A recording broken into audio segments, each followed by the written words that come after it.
Hi guys, I did that for the whatchamacallit. Alright, so happy Tuesday everybody. I hope all of you are going to be having a good one. I've got 4 more shifts and then I'm off. I am so happy. So happy. Alright, so in this video I'm going to be talking about TBR update. I want to say I finished a Bram Stoker book called Sunglasses After Dark. I forgot the author's name. Guess what? Woohoo! This is how much I've left to read. This is how much I've read. So, very happy about that. Anyways. So, I read that book on my Nook and loved it. So, I am starting on another book. Alright, so this one, have you ever read a book or like read some chapters, you go to bed and you wake up the next day, you don't remember a damn thing that you read? Yep, it has happened to me. I don't remember a damn thing that I read. I don't. All I know is he went swimming once again in a body of water. That's all I remember. That's all I remember. I don't know if my brain is shutting down with this book, but I don't know. I honestly don't know. But great news. I'm getting so much closer to finishing the book. So, I am very happy about that. But nothing else to say about that except that it happened to me. Alright, so, update on my Kobo Libra. It has left the processing center here in Louisville, and hopefully it means that it will come today. If not, it will be coming in tomorrow. So, I am looking forward to that.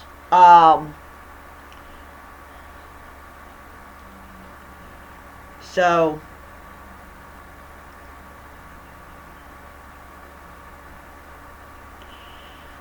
give me a damn break with this dang freaking rain.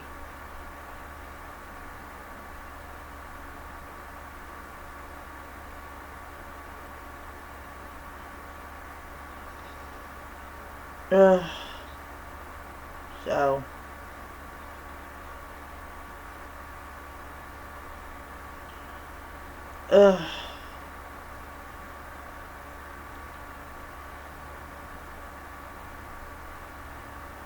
alright.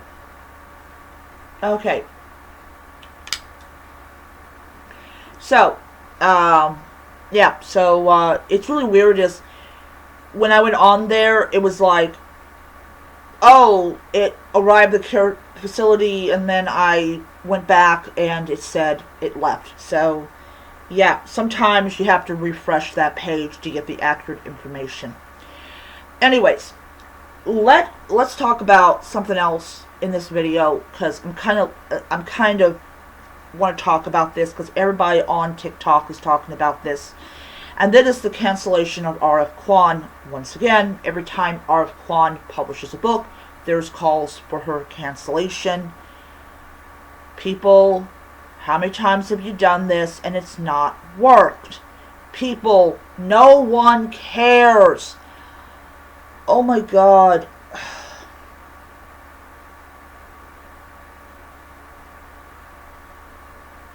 No one cares.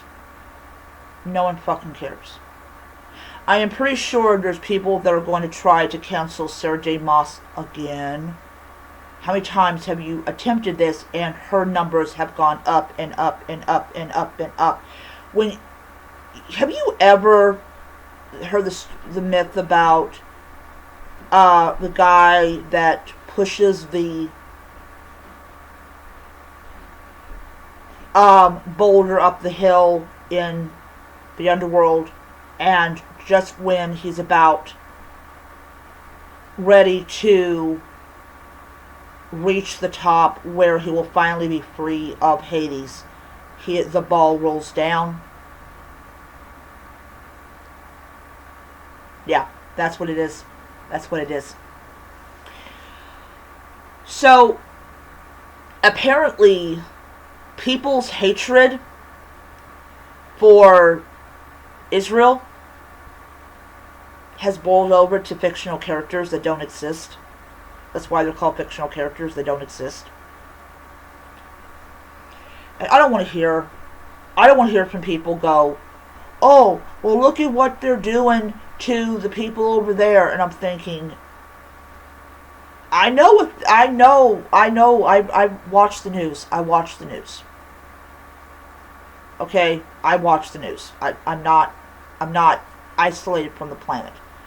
But I also have this huge measure of what is called common sense and critical thinking skills, which I will be very, very blunt about it, is nobody has it. Let me rephrase that. A select minority of people don't have that kind of free thinking skills. They don't. They don't.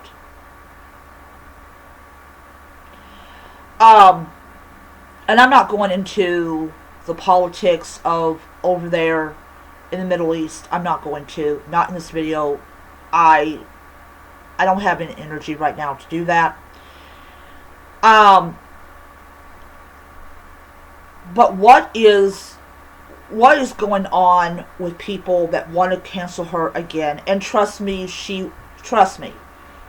that book will come out and she'll make the New York Times bestseller because hundreds of thousands of people will buy her book. And then they will shut up until the next book is about ready to come out. And she will write something else people don't like. And voila, it'll start all over again. It's like a continuous, you can set your clock to it. So I use this word a lot. It's called performative outrage. And why? Why? Because everybody on Book Talk has to have some kind of political stance or political, like, oh, I'm a right-wing Republican, or I'm a left-wing Democrat, or I'm just somebody that hates other people. Okay? I have my own opinion about things. That's my right to have an opinion about things. But I know for a fact that whatever personal belief that you have about an author is never going to affect their sales. Especially when it's very clear that your stance is not good. Okay?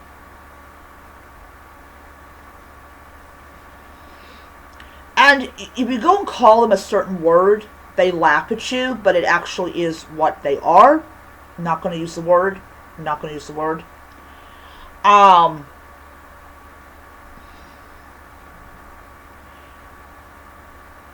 remember back in the 90s,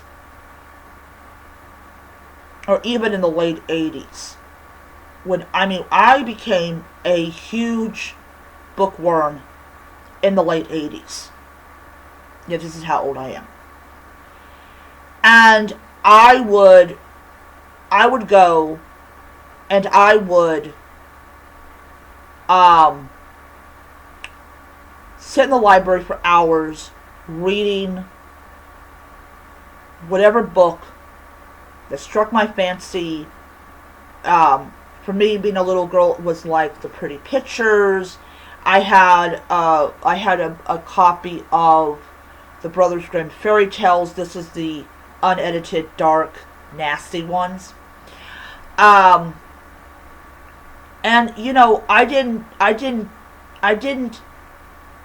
didn't care about the author. All I cared about was the fact is I had something to read in front of me. And then in the 90s, as we inched closer to having, the internet and all that type of stuff, Um,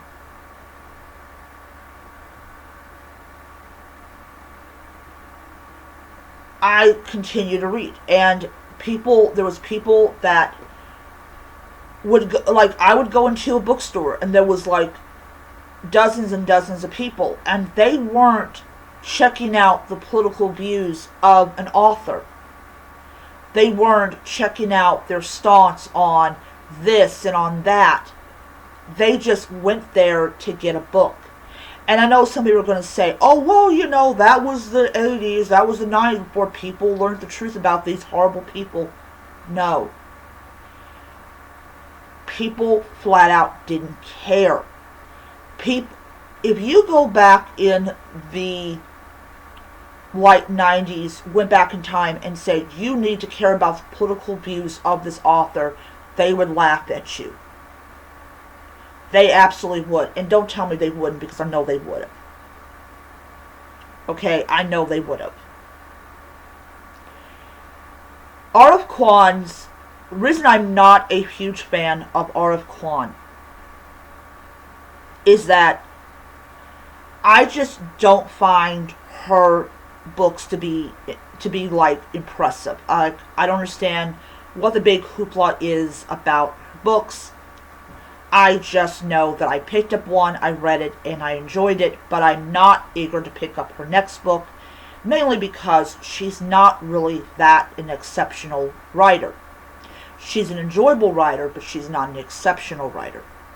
Those people are dead and gone, except for Stephen King. And here's the thing about when you go and pick up books from problematic authors. They're generally problematic to other people as well, for the reasons that are not your own reason. And so when you go and get a book from a problematic author,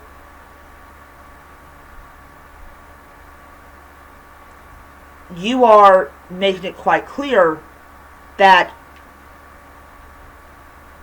you don't care about the stance of the person. You want to make sure that that book does not vanish. Now, I might be wrong about that. But it is what it is. I have books by J.K. Rowling. I have books by Rick Riordan. I no longer buy books by Rick Riordan, but I have them. Am I going to get rid of my Rick Riordan books? Might. But that's for credit to get another book. Am I going to get rid of my Sarah J. Maas books because she does not have diverse characters in her books? No. I'm not. I'm not going to get rid of them. Am I going to get rid of my J.K. Rowling books because of her anti-trans views? No, I'm not. I pay for those books with my money because I work a job where I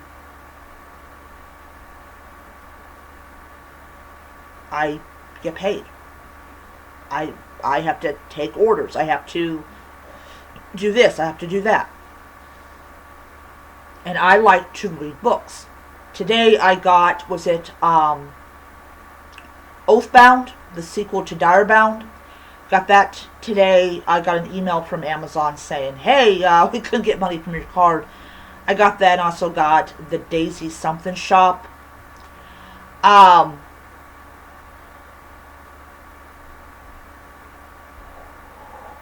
then of course you have Brandon Sanderson. People are wanting to, they're not calling for his cancellation, but they are calling, hey, if you're a Christian or a Mormon or whatever, don't get his books anymore because his books are problematic.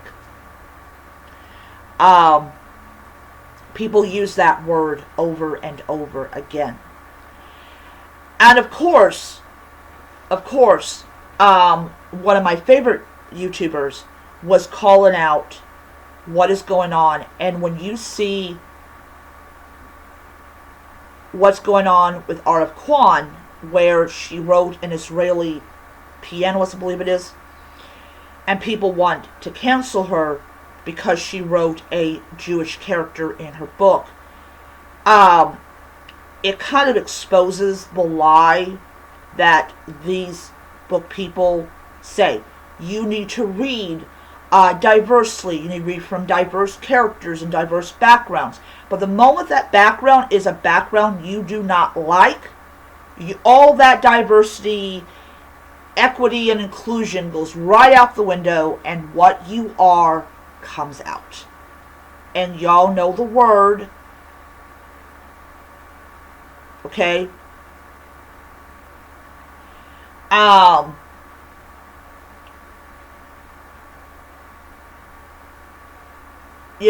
And the G word works both ways. The G word works both ways. One group can get rid of another. This group can get rid of this group. It's all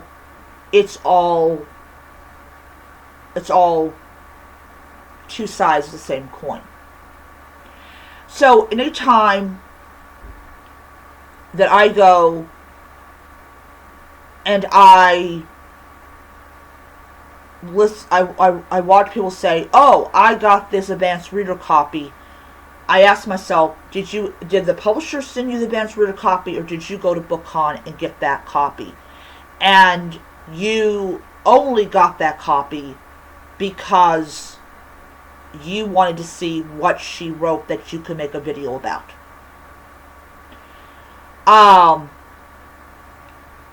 So yeah. So apparently they're not teaching events in world history in school anymore. And also the thing about it is that social media has had a huge effect on people's opinion about other people. Because on social media, they don't give you a context. They don't tell you this is what happened during this time, this is what happened during this time, and all that. They don't. They tell you what you want to hear, and they allow your opinions to be colored by people on the internet. Before, people used to actually have their own opinion. Now they don't have their own opinion, because if they have their own opinion and it's not the same as the crowd, they can get roasted for it. So am I going to pick up the newest Art of Kwan book? No, I'm not. Yes, as I said before, I enjoyed last year's release, but it is not enough to get me to read the next book. It is not.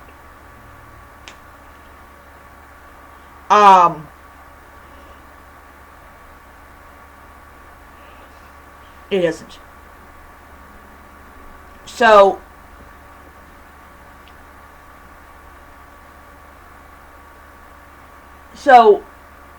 and another thing about it is that if you think that having that kind of amount of hate is going to look favorably on you historically, you are absolutely wrong.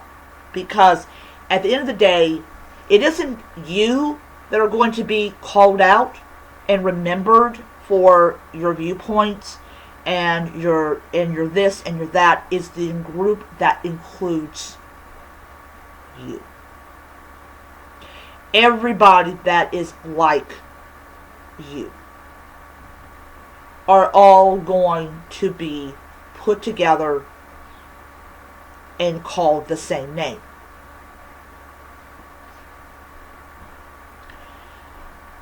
And I am pretty sure that if social media had never been created, never even been thought of, we would not have the kinds of cancellations that we are seeing now. And, of course, people have to judge people's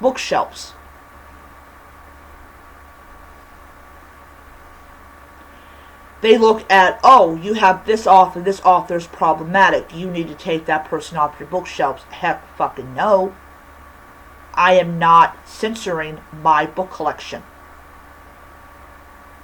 I'm not doing it. I'm not. If I go to Myers and I see a book that looks really good, I'm going to pick it up. Same thing on my Kindle, same thing on my Nook, same on my Kobos. If I see a book on BarnesandNoble.com that's an ebook that I really, really happen to like, I'm going to read it. I'm not going to care about the political views of the person, and people, oh, well, you need to care. No, I don't need to care. I don't need to care. I want to read the book, and I will read the book. I don't care.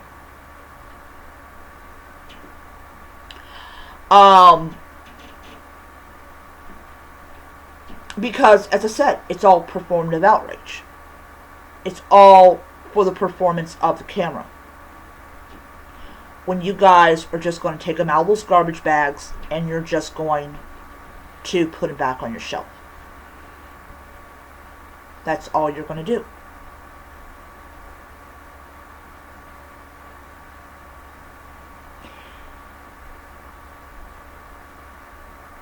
And there are people that have called them out on that. There's people that last year, when they had that list, and I actually have a photo.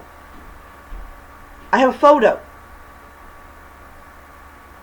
of every one of those authors that were on that list. Every one of them. And I read the book. It wasn't my cup of tea, but I read the book because... Anyways, cancel culture is stupid. Cancel culture is just a bunch of bullies that want to bully other people. That's all it is. And I don't play that game. Anyways, that's my video for now. I'm going to read 4 more chapters of The Will of the Many and do another thing. Alright, anyways, I am going to end it there. I'll see you guys next time.